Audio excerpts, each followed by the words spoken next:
Welcome to the Legends of Golarion series here on Cardinal Adventures. Today, we're going to be learning about a legend that embodies the saying of paying it forward, or pay it forward. Andira Marusek. Otherwise known as the Supreme Elect of Andoran, this lady is a badass. Alignment, lawful good. If she were a player, her class would be Scoundrel Rogue. Now I know what you're thinking. Liam, are you blind? Oh, that's clearly half plate on her. And if you were actually looking at the Pathfinder wiki, you would have seen that she's already Fighter 9 and Ranger 3. I know. But have you considered that the multi-classing in first edition and the class options and subclass options were nothing like they were in second edition? I would say she's a human that chose versatile heritage at level 1, then at level 2 took Sentinel as her free archetype, because her GM is cool, granting her the capability to use heavy armor for the rest of the campaign. I just want to take a quick second to address this. Just because a character concept may seem too far out there, let me assure you that almost any concept can come to life with enough thought put behind it. And a little bit of effort, of course. But if you want to talk more about that, just join me in my Discord.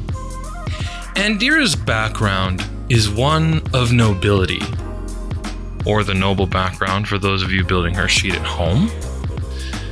She had a blissful childhood until the age of 15, when on her return boat ride from visiting Jalmarais, the boat came under attack.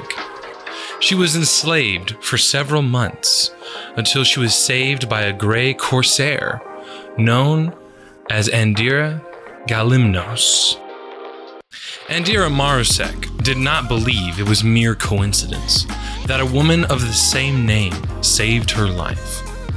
So, from that day forward, Andira swore to herself that she would one day become an Eagle Knight of Andoran.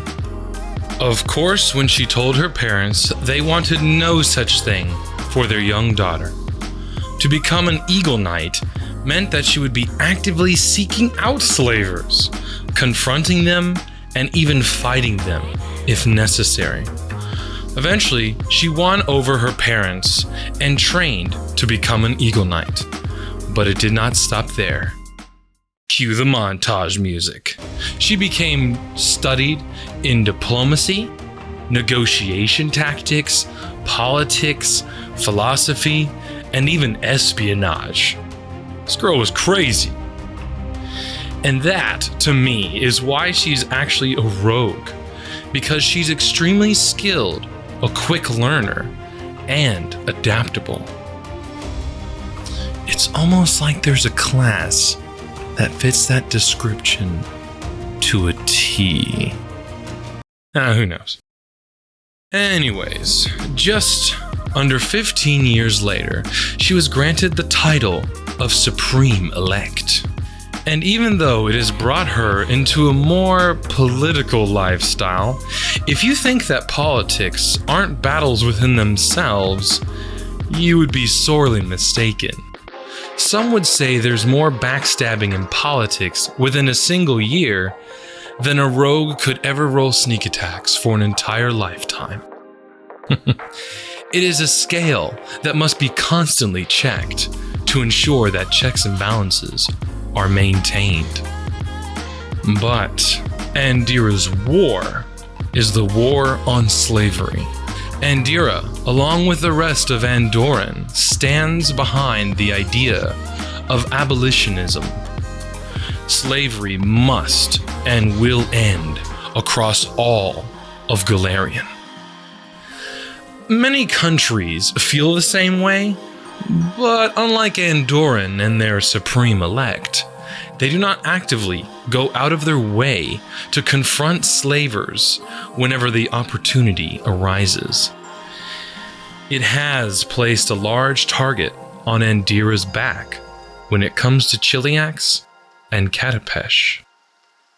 If tensions get too high, it may cause a war. Thank you for joining me today and getting to know another legend of Golarion. Do you plan on using her in your games? Did she inspire you? Let me know in the comments section below, and I will see you in the next video. Take it easy.